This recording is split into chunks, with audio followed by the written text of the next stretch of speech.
আজকের আমাদের ভিডিও হচ্ছে date change of ANM GNM nursing entrance exam, অর্থাৎ এএনএম জিএনএম যে নার্সিং এন্ট্রান্স তার যে ডেট ছিল সেই ডেট চেঞ্জ হয়েছে, নতুন ডেট দেওয়া হয়েছে।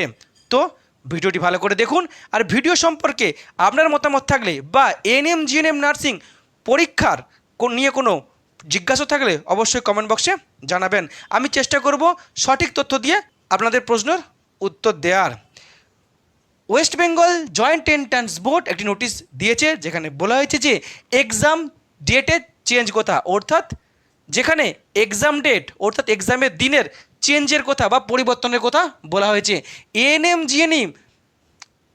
জিএনএম নার্সিংয়ে ভর্তির অর্থাৎ 2024 সালের ভর্তির যে এন্ট্রান্স এক্সাম হওয়ার কথা ছিল সেই এন্ট্রান্স এক্সামের ডেট কিন্তু চেঞ্জ হয়েছে। আগে যে ডেটের জন্য যে অ্যাডমিট কার্ড পর্যন্ত দেওয়া হয়ে গেছিলো, সেই আগে যে ডেটটি ঠিক করা ছিল সেটি ছিল 14ই জুলাই, অর্থাৎ পরের রবিবার। কিন্তু এই ডেটে কিন্তু পরীক্ষা অনুষ্ঠিত হবে না, নতুন ডেট দেওয়া হয়েছে। 14ই জুলাই পরীক্ষা হচ্ছে না, তার বদলে নতুন একটি ডেটে পরীক্ষা হবে। সেই ডেটটা হচ্ছে 4 আগস্ট, অর্থাৎ প্রায় 15-20 দিন কিন্তু এই পরীক্ষা পেছিয়ে গেছে। 4 আগস্ট হবে, রবিবার দিন এই পরীক্ষা হবে, অর্থাৎ 2024 সালের 4 আগস্ট এই পরীক্ষা হতে চলেছে। এখন কি কারণে এই পরীক্ষার ডেট চেঞ্জ হলো? কারণ কিছুদিন আগে 6 তারিখ থেকে এর অ্যাডমিট কার্ড দেওয়া শুরু হয়েছে, মানে পরীক্ষার্থীরা পুরো রেডি ছিল যে পরের রবিবারে পরীক্ষা, আমরা পরীক্ষা দেব। হঠাৎ করে কেন জয়েন্ট এন্ট্রান্স বোর্ড এই পরীক্ষার ডেট চেঞ্জ করলো? জয়েন্ট এন্ট্রান্স বোর্ড যে নোটিশ দিয়েছে সেই নোটিশে যে কারণ বলেছে পরীক্ষার ডেট পরিবর্তনের, যে কারণ বলেছে সেই কারণটা হচ্ছে ন্যাচারাল ক্যালামিটি, অর্থাৎ প্রাকৃতিক বিপর্যয়। এখন কি প্রাকৃতিক বিপর্যয় তারা কিন্তু নির্দিষ্ট করে মেনশন করেনি। তো এই মুহূর্তে সারা পশ্চিমবাংলায় যে প্রাকৃতিক বিপর্যয়ের কথা আমরা খবর পাচ্ছি সেটা হচ্ছে বন্যা। উত্তরবঙ্গের বিভিন্ন জেলায় কিন্তু বন্যা দেখা দিয়েছে, আর এই বন্যার জন্য কিন্তু মানুষ দুর্দশাগ্রস্ত। অনেক মানুষের কিন্তু ঘর বাড়ি ভেঙে গেছে এই বন্যাতে, তারা কিন্তু ঘর ছাড়া হয়ে গেছে। যারা এই বন্যাতে এফেক্ট হয়েছে তাদের জন্য কিন্তু আমার সমবেদনা রইল। আর যেহেতু পশ্চিমবাংলার এই একটা পার্ট উত্তরবঙ্গ, সেই উত্তরবঙ্গে বিভিন্ন জেলায় বা একাধিক জেলায় বন্যা দেখা দিয়েছে, সেখানকার মানুষ এখন অসহায়। তাই সেই পরীক্ষার্থীদের কিন্তু পরীক্ষা দেওয়া একটা খুব সমস্যাজনক হবে, তাদের প্রিপারেশনও কিন্তু প্রবলেম হবে। শুধু তাই নয়, যে সমস্ত এক্সাম সেন্টারগুলিতে পরীক্ষা হওয়ার কথা ছিল সেগুলোতেও কিন্তু সমস্যা দেখা দিয়েছে। অনেক এক্সাম সেন্টারে যাওয়ার জন্য যে রাস্তা, সেই রাস্তা ভেঙে গেছে। অনেক এক্সাম সেন্টারের যে স্কুলগুলো, সেই স্কুল বা কলেজগুলো কিন্তু এখন জলের তলায় আছে। অর্থাৎ পরীক্ষার্থীদের যাওয়ার ক্ষেত্রে সমস্যা, পরীক্ষার্থীদের শেষ মুহূর্তের প্রিপারেশনের জন্য সমস্যা, আর এক্সাম সেন্টারে এক্সামটা যে অনুষ্ঠিত হবে, অর্গানাইজ হবে, তার জন্য কিন্তু সমস্যা। তাই ন্যাচারাল ক্যালামিটির বা প্রাকৃতিক বিপর্যয়ের কারণ দেখিয়ে এই পরীক্ষার দিনকে কিন্তু পেছিয়ে দেওয়া হয়েছে। তবে শুধু কিন্তু প্রাকৃতিক বিপর্যয় নয়, তার সাথে আরও একটি কিন্তু বিতর্ক সামনে এসেছে, যা হলো এই মুহূর্তের একটি ভয়ঙ্কর বিতর্ক বা এই মুহূর্তে একটা ট্রেন্ডিংয়ে চলা বিতর্ক, যা হচ্ছে কোশ্চেন পেপার লিক। একটা বিতর্ক শুরু হয়েছে যে পরীক্ষার আগেই নাকি এএনএম জিএনএমের এন্ট্রান্সের দিনের আগেই বা পরীক্ষার আগেই নাকি প্রশ্নপত্রের লিক হয়েছে। একটা ফোন রেকর্ড বা ফোন কলের রেকর্ডিং কিন্তু সোশ্যাল মিডিয়ায় ভাইরাল হয়েছে, যেখানে একজন বলছেন যে তাকে যদি টাকা দেওয়া হয়, সে টাকার বিনিময়ে কিন্তু পরীক্ষার আগেই এই প্রশ্নপত্র তাকে হোয়াটসঅ্যাপে বা মেসেঞ্জারে দিয়ে দিবে, অর্থাৎ টাকা নিয়ে এসে পরীক্ষার আগেই প্রশ্নপত্র বিক্রি করে দিবে। এরকম কিন্তু একটা গুরুতর অভিযোগ সামনে এসছে। আর এই ভিডিও ভাইরাল হওয়ার পরে কিন্তু সারা সোশ্যাল মিডিয়া জুড়ে এবং বিভিন্ন কোচিং সেন্টারে যারা টিচার আছে তারা কিন্তু প্রশ্ন তুলতে শুরু করেছে এবং এই বিতর্ককে তারা সামনে এনেছে। এমনকি কিছু কিছু মিডিয়া চ্যানেলও কিন্তু এই নিয়ে খবর করেছে।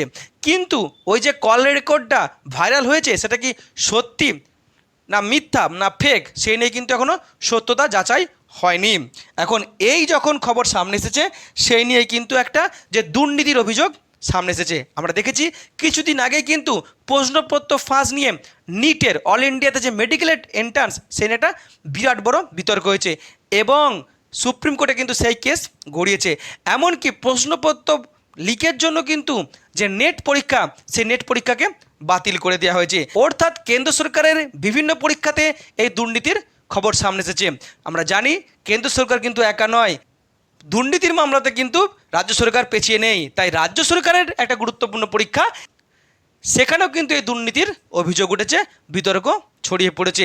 এখন এর কারণেই পরীক্ষা বাতিল করা হয়েছে কিনা বা ডেট পেছিয়ে দেওয়া হয়েছে কিনা সেই বিষয়ে কিন্তু কোনো কিছুই জানা যায়নি।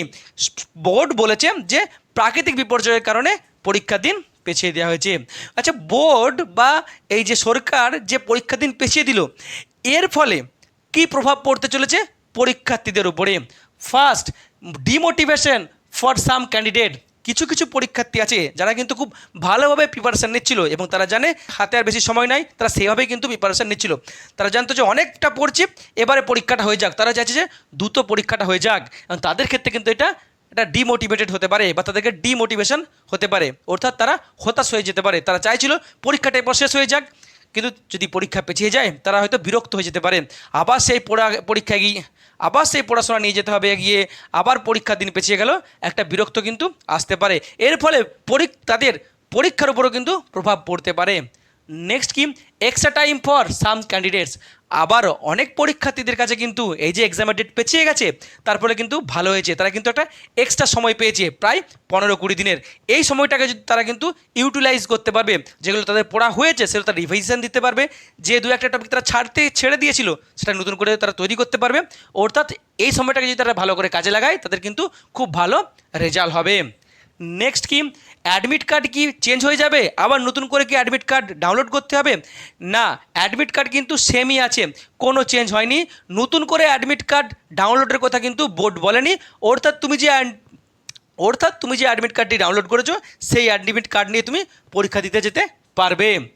এক্সাম সেন্টার সেম থাকবে, যে এক্সাম সেন্টারে তোমার পরীক্ষা পড়েছিল সেখানেই তোমার এক্সাম সেন্টার সেম থাকবে, কোনো পরিবর্তন হবে না। এক্সাম টাইম যে 12টা থেকে 1:30 পর্যন্ত পরীক্ষার টাইম ছিল সেটা কি সেম থাকছে না চেঞ্জ হচ্ছে? আপাতত বোর্ড এই নিয়ে কোনো কথা বলেনি বা কোনো ক্লারিফিকেশান দেয়নি।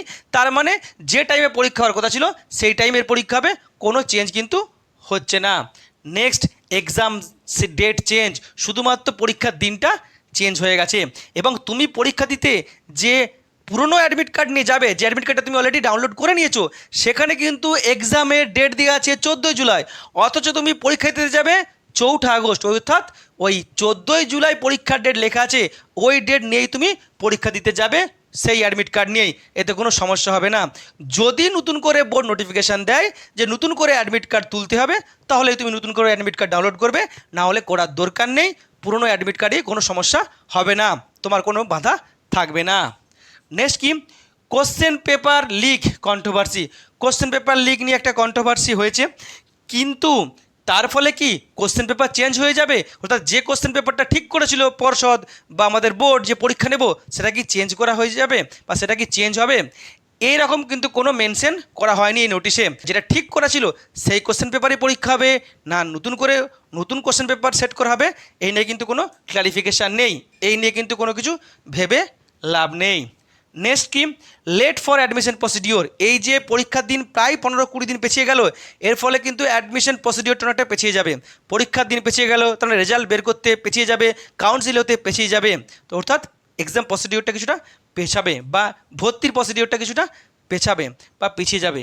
এর ফলে কি হবে, যারা এই পরীক্ষার রেজাল্টের দিকে তাকিয়েছিল, রেজাল্টটা দেখে আমি অন্য কোনো স্ট্রিমে যাই নাকি সেটা দেখব বা সিদ্ধান্ত নেব, তাদের ক্ষেত্রে একটু সমস্যা হতে পারে। নেক্সট কি, late for the session start 2024-25। 2024-25 যে নতুন ফার্স্ট ইয়ারের সেশন স্টার্ট হবে সেটাও কিন্তু পেছিয়ে যেতে পারে। নেক্সট কি, নেক্সট হচ্ছে কোশ্চেন পেপার লিক কন্ট্রোভার্সি। অর্থাৎ কোশ্চেন পেপার পরীক্ষার আগে নাকি ফাঁস হয়ে গেছে বা একদল দুর্নীতিগ্রস্ত মানুষ নাকি টাকার বিনিময়ে সেটাকে বিক্রি করে দিয়েছে। এই নিয়ে কিন্তু কোনো ক্লারিফিকেশান দেয়নি জয়েন্ট এন্ট্রান্স বোর্ড যে সত্যি সত্যি কোশ্চেন পেপার ফাঁস হয়েছে কিনা, না কোশ্চেন পেপার ফাঁস হয়নি, এই নিয়ে কোনো ক্লারিফিকেশান দেয়নি। তো অবশ্যই জয়েন্ট এন্ট্রান্স বোর্ডের কিন্তু ক্লারিফিকেশান দেওয়া উচিত। নেক্সট কি, must take action against scammer. সরকারের অবশ্যই উচিত যারা এই দুর্নীতি করছে তাদের বিরুদ্ধে অবশ্যই লিগাল স্টেপ নেওয়া উচিত। আমরা জানি কেন্দ্র সরকার হোক বা রাজ্য সরকার হোক, কেউই কিন্তু দুর্নীতিতে কোনো স্টেপ নিচ্ছে না।